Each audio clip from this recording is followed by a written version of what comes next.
ओम श्री सद्गुरुदेव भगवान की जय। महर्षि पतंजलि ने पिछले प्रश्न में बताया कि योग के 8 अंग हैं: यम, नियम, आसन, प्राणायाम, प्रत्याहार, धारणा, ध्यान और समाधि। अहिंसा, सत्य, अस्तेय, ब्रह्मचर्य और अपरिग्रह, ये 5 यम हैं। आत्मरमण अहिंसा है। सत्य एक मात्र आत्मा की प्राप्ति का प्रियतम सत्याचरण है। इष्ट के समक्ष निष्कपट भाव अस्तेय है। मन सहित इंद्रियों का ब्रह्माचरण में प्रवाहित होना ब्रह्मचर्य है। विजातीय संस्कारों के संग्रह से बचना अपरिग्रह है। उपर्युक्त यम जाति, देश, काल और समय अर्थात निमित्त की सीमा से बाधित न होने पर सार्वभौम महाव्रत हो जाते हैं। सोच, संतोष, तप, स्वाध्याय और ईश्वर शरणागति, इन 5 का नाम नियम है। यम और नियम के पालन में विरोधी संकल्प आते रहते हैं, जैसे सत्य के स्थान पर असत्य, अस्तेय के स्थान पर चोरी, ब्रह्मचर्य की जगह वासना, अपरिग्रह में संग्रह, सोच की जगह अशुद्धि। ये विरोधी भाव आते हैं।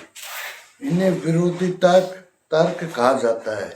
ये तीन प्रकार के होते हैं: कृत, कारित और अनुमोदित, अर्थात स्वयं किए हुए, दूसरों से कराए हुए तथा अनुमोदन किए हुए। विरोधी विचार क्यों आते हैं? इसका कारण लोभ, क्रोध और मोह है। इनसे प्रेरित होकर मनुष्य तपस्या में लापरवाही करने लगता है। इनसे प्रेरित वितर्क की मात्रा किसी में अल्प, किसी में मध्यम तथा किसी में अत्यधिक प्रभावित करती है।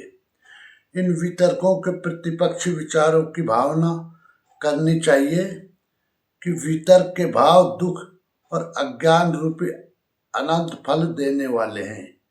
ये पुनः नरक की ओर अर्थात पतन की ओर ले जाएंगे। मन को इस तरह से समझाना प्रतिपक्ष भावना है। प्रश्न है कि 5 यम कैसे और क्या हैं? उत्तर: 5 यम अहिंसा, सत्य, अस्तेय, ब्रह्मचर्य और अपरिग्रह हैं। इन 5 यमों को साधना द्वारा साधक को साधना परक बनाना होता है। इस पर बताते हुए महर्षि पहले साधन पाद के सूत्र 55 में अहिंसा पर कहते हैं। साधन पाद के सूत्र 35 में अहिंसा पर कहते हैं: अहिंसा प्रतिष्ठायाम तत्सन्निधौ वैर त्यागे। योग दर्शन 2/35। अहिंसा की दृढ़ स्थिति हो जाने पर उस योगी के सन्निकट सब प्राणी वैर त्याग देते हैं, क्योंकि उनके चतुर्दिक वायुमंडल शांत रहता है। ऐसे महापुरुषों के निवास स्थल आश्रम की व्यवस्था भी विलक्षण होती है।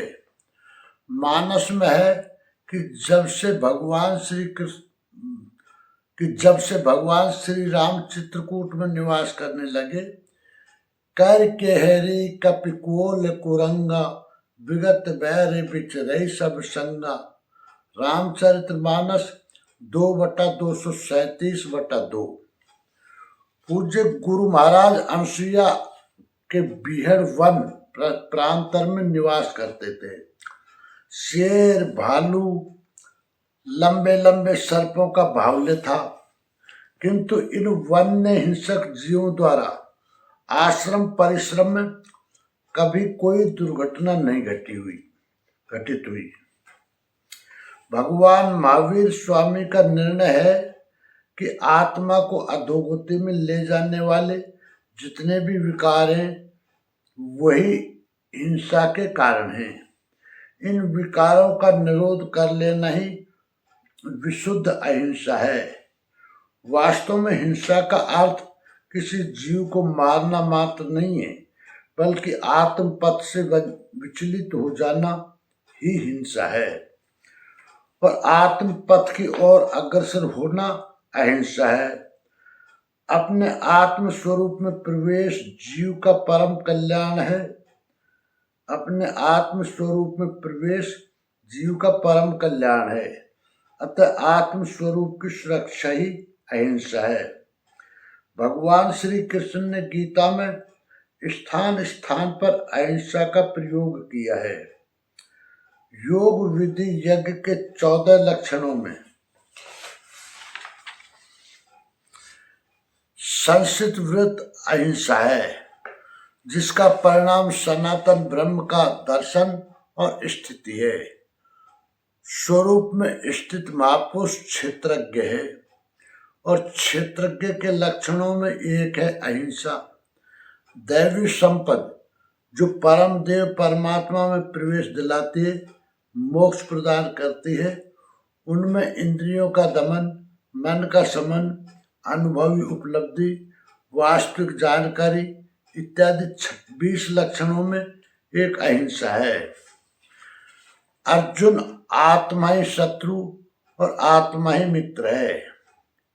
जिस पुरुष के द्वारा मन सहित इंद्रियां जीती गई हैं, उसके लिए उसी की आत्मा मित्र बनकर मित्रता में बरतती है, परम कल्याण करने वाली होती है। जिन पुरुषों द्वारा मन सहित इंद्रियां नहीं जीती गई, उनके लिए उन्हीं की आत्मा शत्रु है, शत्रुता में बरतती है, अधम और निम्न योनियों का कारण बनती है।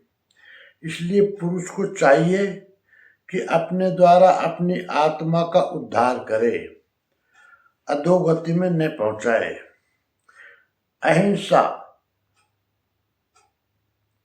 अहिंसा प्राप्त महापुरुषों के सन्निकट इस वैर के कारणों का त्याग हो जाता है, संयम सधता जाता है, आत्मा की स्थिति मिलती जाती है, आत्मोद्धार होता जाता है। ये शिक्षा महापुरुष देते हैं।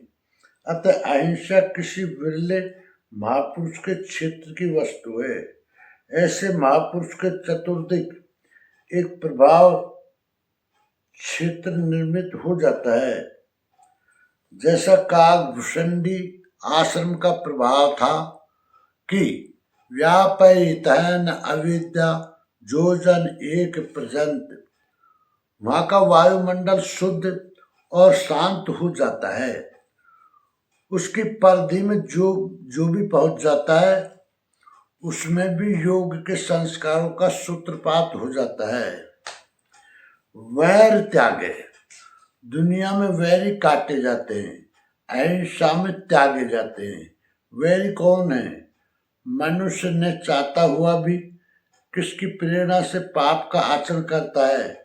भगवान श्री कृष्ण कहते हैं, काम ऐश क्रोध ऐश रजोगुण समुद्र होए, महासनो महापापमा विधेय नमिहे वैरिणम। गीता 3:37।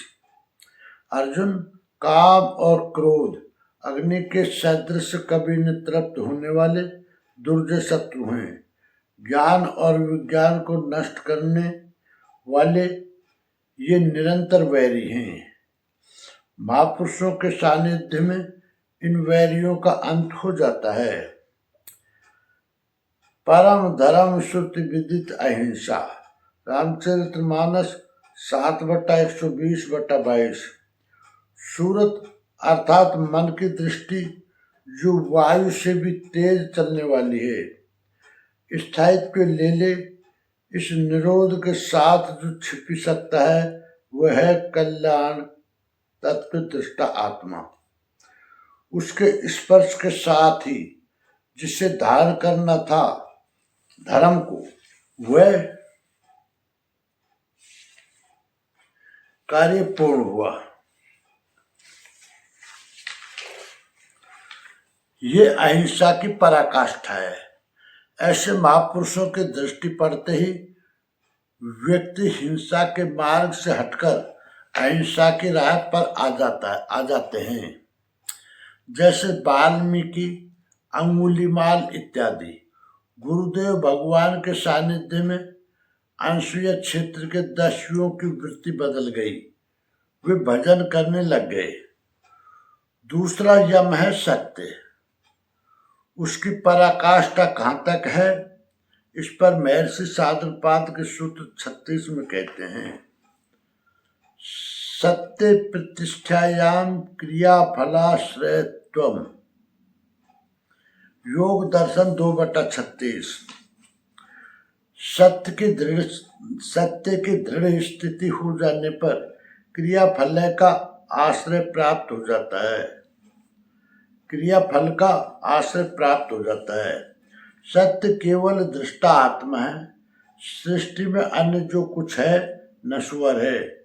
इस सत्य एकमात्र परमात्मा में भली प्रकार स्थिति आ गई, श्रद्धा केंद्रित हो गई, समर्पण सदा, साधना गतिशील हुई, तो क्रिया फलाश्रयत्वम, क्रिया का फल है परमात्मा, उस पर ब्रह्म परमात्मा का आश्रय मिल जाता है।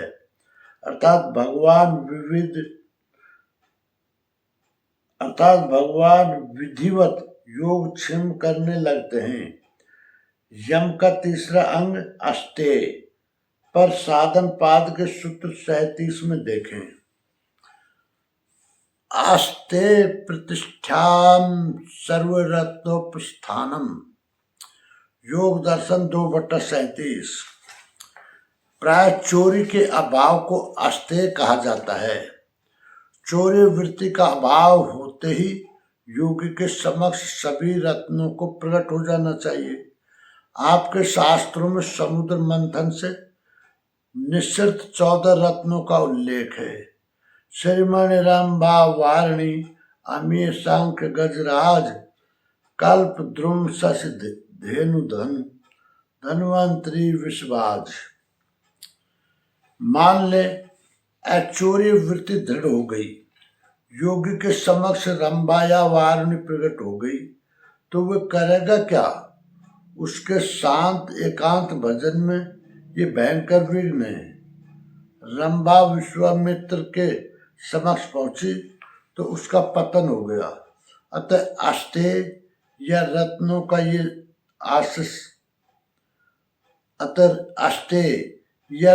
का ये आशीष संगत प्रतीत नहीं होता।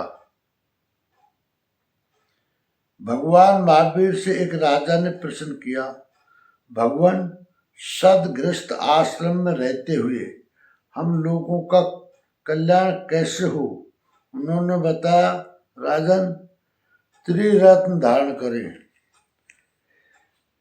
सम्यक दर्शन ज्ञान चरित्राणी, तीर्थकर अर्थात तीर्थ स्वरूप महापुरुष सदगुरु का दर्शन करें, उनमें श्रद्धा स्थिर करें, उनसे साधना विधि ज्ञात करें और उसे आचरण में ढालें। यही त्रिरत्न है।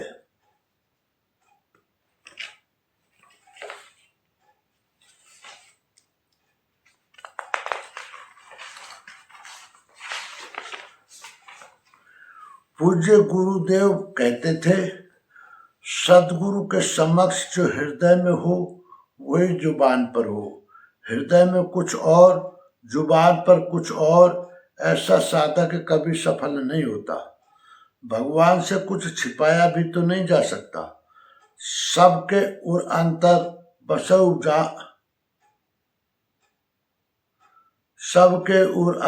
बसौ जाने भाव कुभाव।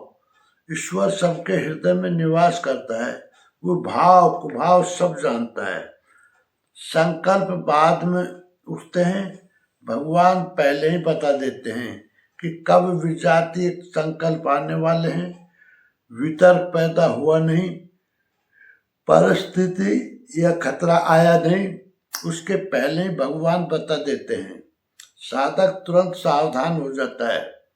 अस्तु भगवान से कुछ छिपा नहीं है, फिर भी जीव का स्वभाव है कुछ न कुछ कपट करता ही है। जब ये दुराव समाप्त हो जाता है, नवम सरल सब सन छल ही ना। रामचरितमानस 3/35/5 हो जाता है। तो साधना में सहायक सभी रत्न विवेक, वैराग, सम, दम इत्यादि आवश्यकता अनुसार योगी के समक्ष प्रकट होते रहते हैं। अब ब्रह्मचर्य का परिणाम महर्षि साधनपाद के सूत्र 38 में बताते हैं।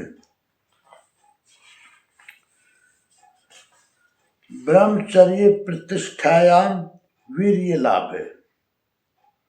योग दर्शन 2/38। ब्रह्मचर्य में दृढ़ स्थिति हो जाने पर सामर्थ्य का लाभ होता है। मात्र जनेन्द्रिय संयम ही ब्रह्मचर्य नहीं है। भगवान श्री कृष्ण के अनुसार हठपूर्वक इंद्रियों को रोकने किंतु मन से विषयों का चिंतन करने वाला दम्भाचारी है।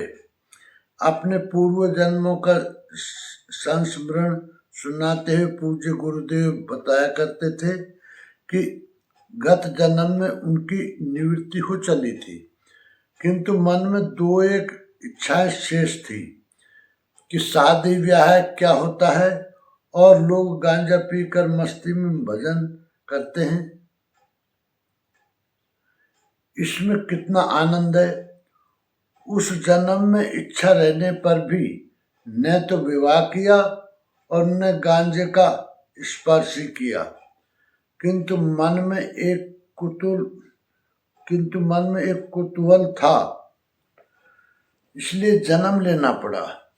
भगवान ने थोड़े समय में शादी विवाह कराकर, दिखा सुनाकर, 2-1 झिड़कियां देकर साधु बना दिया। आकाशवाणी मिली कि इस मंदिर में तुम्हारे गुरु महाराज हैं। उन तपोधन के सानिध्य में अल्प समय में ही साधना जागृत हो गई। भगवान रथी हो गए, योग क्षेम करने लगे, भजन के लिए जगाने उठाने बैठाने लगे। भोजन पर भगवान ने नियंत्रण लगा दिया, ये खाओ ये न खाओ, जागरण शयन संतुलित कर दिया, सब कुछ अपने हाथ में ले लिया, जैसे कोई अपना गड़ा धन पा जाता है। योग की विभूतियां मिलने लगी, रत्न प्रकट होते गए। उस जन्म में पूज्य श्री ब्रह्मचारी ही तो थे, संयम के पक्के थे, फिर भी जन्म लेना पड़ा।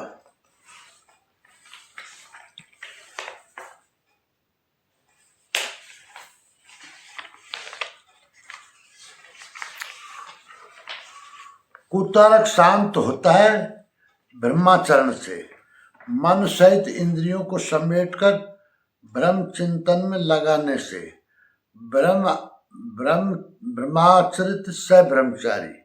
आंखें दूसरा न देखें, कान दूसरा न सुने, कानों से विषय उत्तेजक बातें सुनकर, आंखों से उत्तेजक दृश्य देखकर शरीर को बचाए रखना सर्प के मुख में उंगली डालकर बचने के समान है। ब्रह्माचरण से सतत चिंतन में सकलेंद्रिय संयम सध जाता है। उसी से विशुद्ध ब्रह्मचर्य की अवस्था आती है। ब्रह्मचर्य में स्थिति दृढ़ होने पर वीर्य लाभ है, सामर्थ्य का लाभ होता है, आत्मा का विलुप्त पराक्रम प्रकट होने लगता है। जिस मन को हठ से भजन में लगाना पड़ता था, सहज ही भजन में लगने की सामर्थ्य आ जाती है। विघ्नों के आने पर भी वो पीछे नहीं हटता, मेरा पीछे नहीं हटी। जहर का प्याला, सूली की सैया भी उसे विचलित न कर सकी। प्रहलाद को जलाने का प्रयास किया गया, समुद्र में डाला गया, हाथियों से कुचलवाया गया, विघ्न आए और निकलते चले गए, साधक में अपने ध्येय पर अड़िग रहने की सामर्थ्य आ जाती है। अब उसे प्रयास पूर्वक मन को नहीं लगाना है। नोट: सकलेंद्रिय संयम में भी जनेंद्रिय संयम ब्रह्मचर्य की अनिवार्य शर्त है। पूज्य गुरुदेव भगवान कहते थे कि गृहस्थों द्वारा इस संयम में भूल चूक होने पर भगवान क्षमा कर देते हैं, किंतु साधु वेश में ऐसी भूल हो जाने पर भगवान कभी क्षमा ही नहीं करते। ऐसे पतित साधक के लिए शरीर त्याग ही एकमात्र प्रायश्चित है। महर्षि साधनपाद के सूत्र 39 में अपरिग्रह पर कहते हैं, अपरिग्रहस्थैर्य जन्म कथनता संबोध है। योग दर्शन 2/39। अपरिग्रह की दृढ़ स्थिति हो जाने पर जन्म कथनता संबोध है। पूर्व जन्म कैसे हुए थे इसका भली प्रकार ज्ञान हो जाता है। कुछ लोगों की मान्यता है कि आवश्यकता से अधिक वस्तुओं के संग्रह का अभाव या कुछ भी न रखे अपरिग्रह है। जंगल निवासी आदिवासी जनता प्राय जीविकोपार्जन हेतु निकलते हैं। दिन भर में जो कुछ अर्जित किया उससे एन केन प्रक्रिया उधर पूर्ति ही कर पाते हैं। उनके घर खुले हैं, जमीन पर शयन, संग्रह के नाम पर एल्युमिनियम के 2-1 पिचके हुए बर्तन, सबके सब अपरिग्रही। पूर्व जन्म तो दूर की बात है, कल क्या बीतेगी इसका भी उन्हें ज्ञान नहीं है। सम्राट होते हुए भी राजऋषि जनक अपरिग्रही थे।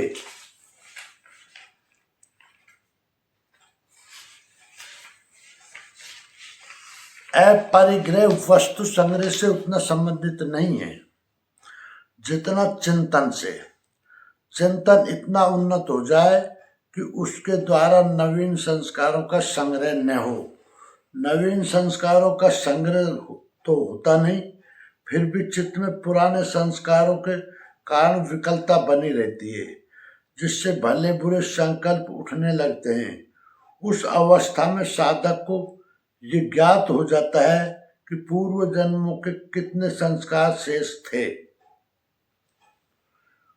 उनका निदान और कब तक उनसे निवृत्ति होगी इसका ज्ञान भी हो जाता है। निष्कर्ष: पतंजलि कहते हैं कि अहिंसा, सत्य, अस्तेय, ब्रह्मचर्य और अपरिग्रह ये 5 यम हैं।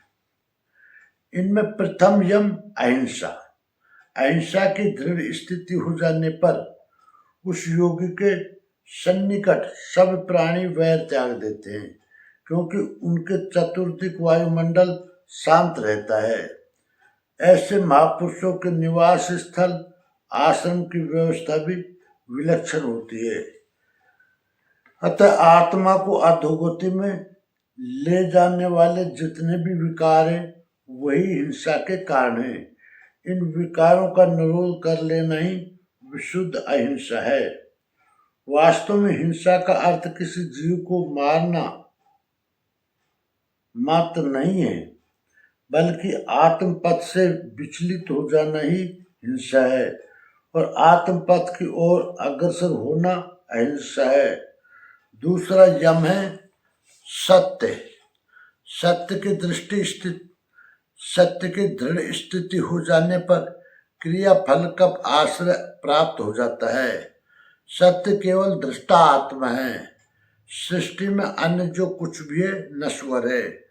इस सत्य एकमात्र परमात्मा में भली प्रकार स्थिति आ गई, श्रद्धा केंद्रित हो गई, समर्पण सदा साधना गतिशील हुई, तो क्रिया का फल है परमात्मा उस पर ब्रह्म परमात्मा का आश्रय मिल जाता है, अर्थात भगवान विधिवत योगक्षेम करने लगते हैं।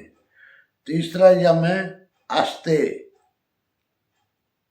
चौर्य अर्थात कपट के अभाव को अस्तेय कहा जाता है। सदगुरु के समक्ष जो हृदय में हो वही जुबान पर हो, हृदय में कुछ और जुबान पर कुछ और, ऐसा चौर्य कपट वाला साधक कभी सफल नहीं होता। ईश्वर सबके हृदय में निवास करता है, वो भाव कुभाव सब जानता है। संकल्प बाद में उठते हैं, भगवान पहले से ही बता देते हैं कि कब विजातीय संकल्प आने वाले हैं। साधक तुरंत सावधान हो जाता है। अस्तु भगवान से कुछ छिपा नहीं है, फिर भी जीव का स्वभाव है, कुछ न कुछ कपट करता ही है। जब ये दुराव समाप्त हो जाता है तो साधना में सहायक सभी रत्न विवेक, वैराग, संदम इत्यादि आवश्यकता अनुसार योगी के समक्ष प्रकट होते रहते हैं। चौथा यम है ब्रह्मचर्य। कुतर्क शांत होता है, ब्रह्माचरण से मन सहित इंद्रियों को समेटकर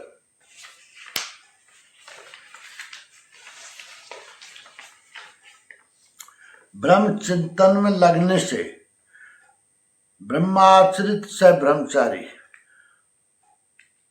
आंखें दूसरा न देखें, कान दूसरा न सुने, कानों से विषय उत्तेजक बातें सुनकर, आंखों से उत्तेजक दृश्य देखकर शरीर को बचाए रखना सर्प के मुंह में उंगली डालकर बचने के समान है। ब्रह्माचरण से सतत चिंतन से सकले इंद्रिय संयम सद जाता है, उसी से विशुद्ध ब्रह्मचर्य की अवस्था आती है। ब्रह्मचर्य में स्थिति दृढ़ होने पर सामर्थ्य का लाभ होता है। आत्मा का विलुप्त पराक्रम प्रकट होने लगता है। जिस मन को हट से भजन में लगाना पड़ता था, सहज ही भजन में लगने की सामर्थ्य आ जाती है। विघ्नों के आने पर भी वो पीछे नहीं हटता। पांचवा यम है अपरिग्रह। अपरिग्रह वस्तु संग्रह से उतना संबंधित नहीं है जितना चिंतन से। चिंतन इतना उन्नत हो जाए कि उसके द्वारा नवीन संस्कारों का संग्रह न हो। नवीन संस्कारों का संग्रह तो होता नहीं, फिर भी चित्त में पुराने संस्कारों के कारण विकलता बनी रहती है, जिससे भले बुरे संकल्प उठने लगते हैं। उस अवस्था में साधक को ये ज्ञात हो जाता है कि पूर्व जन्मों के कितने संस्कार शेष थे, उनका निदान और कब तक उनसे निवृत्ति होगी, इसका ज्ञान भी हो जाता है। प्रसंग पूरा हुआ। पूर्ण जानकारी के लिए देखें परम पूज्य योगेश्वर स्वामी श्री अड़गड़ानंद जी महाराज द्वारा महर्षि पतंजलि कृत योग दर्शन की प्रत्यक्षानुभूत व्याख्या। ओम श्री सद्गुरुदेव भगवान की जय।